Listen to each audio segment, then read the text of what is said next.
īśvaraḥ sarvanirmātā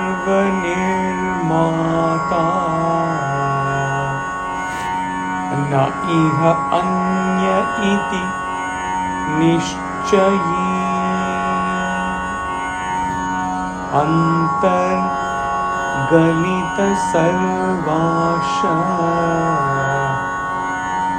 śāntaḥ kvāpi sajjate.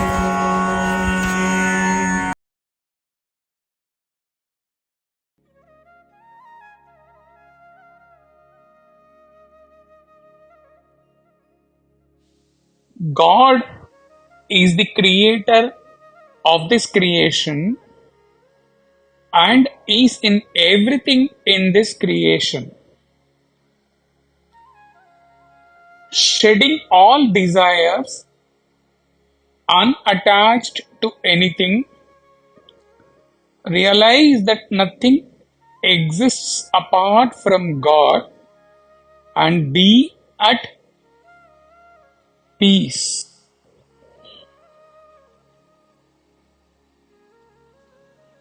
In the earlier verse, the Rishi taught that everything in creation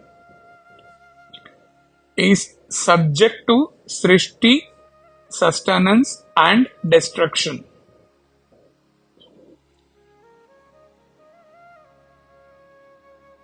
This is true when the creation is looked at from an intellectual angle, which convinces one to accept the change and leave desiring anything in the creation which is subject to continuous change.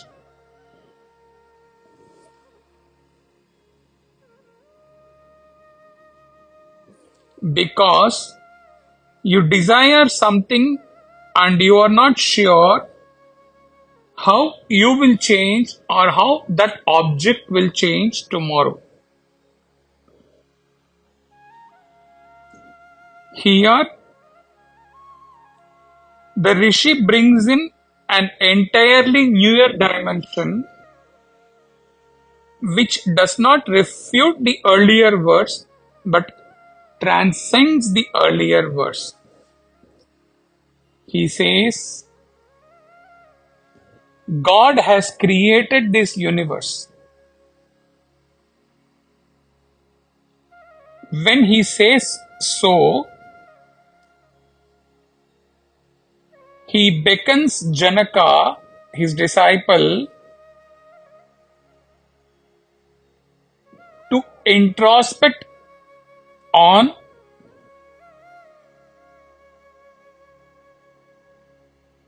this teaching, exactly how a man of wisdom would experience this verse, this teaching.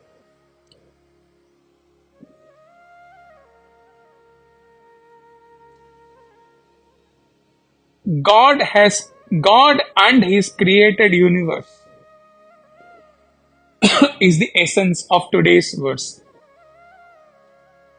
where it is taught that the created universe cannot be and is not different from God, the Creator.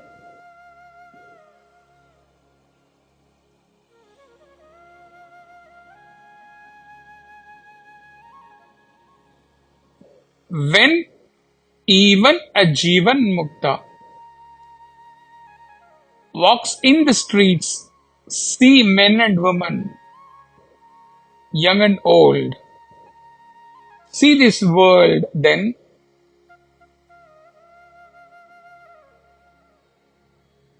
what he experiences. Mai ananta maham bodho. The universe, if at all it exists, is never separate from me. But apparently, I can see that the vast beings in the creation apparently think and perceive a separate identity for themselves apart from me, the pure self. Like the waves that arise from me, the substratum water, though all beings, like the wave, ultimately retraces and merges in the ocean and exist as ocean, must come back to me and merge with me and know at that point of time that they were never separate from me at all. With all these teachings, how a student has to take up this? He has to experience the grand truth that there is nothing called creation apart from him. He then has to validate this truth for God and has to realize that even when God incarnates in form, the entire creation must be within him and there must be no creation apart from him at all. Ultimately, with this experience, he has to rest in indescribable peace where there can be no room for any desires. Total detachment must be set in. This is about what and how a student has to take up this. However, the student has a doubt. Now, when he says the student has a doubt, even if the listener doesn't have a doubt, he is bringing in something to make the foundation for this verse more stronger in the sadhaka contemplating on this verse.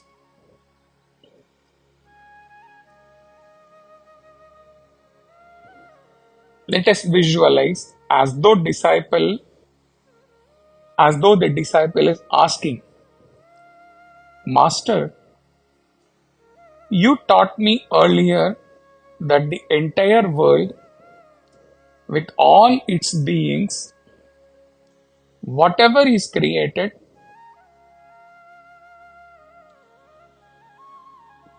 and bound to perish, they are all insentient, including my body, my mind, which is insentient. Today you are teaching me God is in everything in this creation.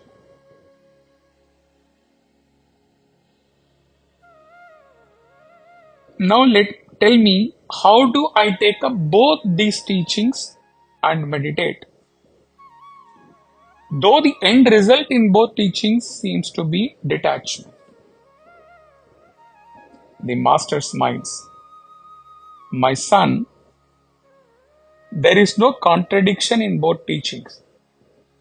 The difference is only from which pedestal are you seeing both the teachings. Earlier, I had to teach you at a relative level because you were definitely seeing the creation as existing as something different from God, as objects. So, I had to teach you that all that you see as matter and not as God are insentient. The detailed discourse on the insentient nature of all the objects, including your own body and mind, was necessary for you to discard all of them and prepare yourself and be seated in front of me for further instruction. Now, when I am sure you are prepared, I am teaching you at absolute level that God as creator is in everything in the creation. When I teach you this, how you have to take up this teaching in your nididhyasana. In taking up this today's verse in nididhyasana, don't bring that insentient nature, because that insentient nature of yourself as BMI and all other objects in the creation, that has been understood once for all, and accordingly I believe and am aware that the total detachment from all insentient objects has already set in inside you.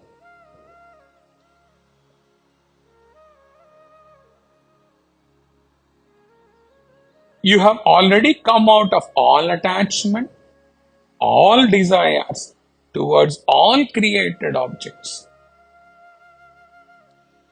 Now, meditate on īśvara, the Supreme God or Brahman or Self. Meditate only on Him, on that. And the final climax or the culmination of your meditation should be that you should experience that God or Self within in such absolute abundance that you are not able to see anything else as different from you, the Self. Even when the so-called insentient being or objects move in front of you, try to cause disturbance in you.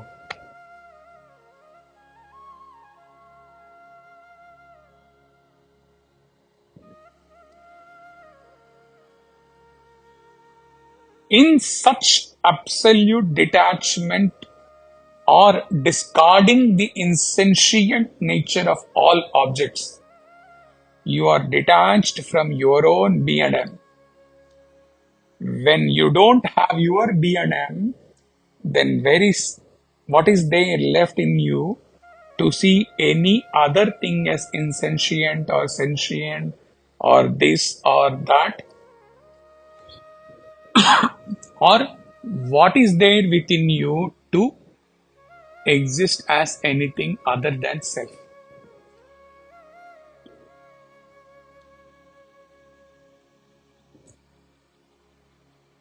When you reach this climax in your meditation, then be clear, when one exists as Self, pure, changeless, then ultimately there will be no creation for him. There will be nothing apart from him.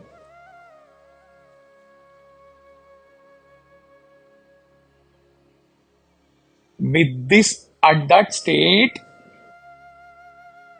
if ever one has to visit a temple, this line refers to his visit to the Bhavadi temple. He can relate to God's existence, validating it from his own existence as Self. He is bound to smile and say, God, you must also be alone as Kaivalya Purusha, exactly as me, the pure Self. See the climax. He is validating the state of Purusha with his own state of Kaivalya.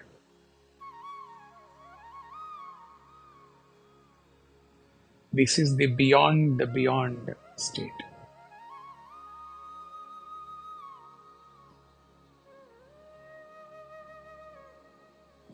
contemplate.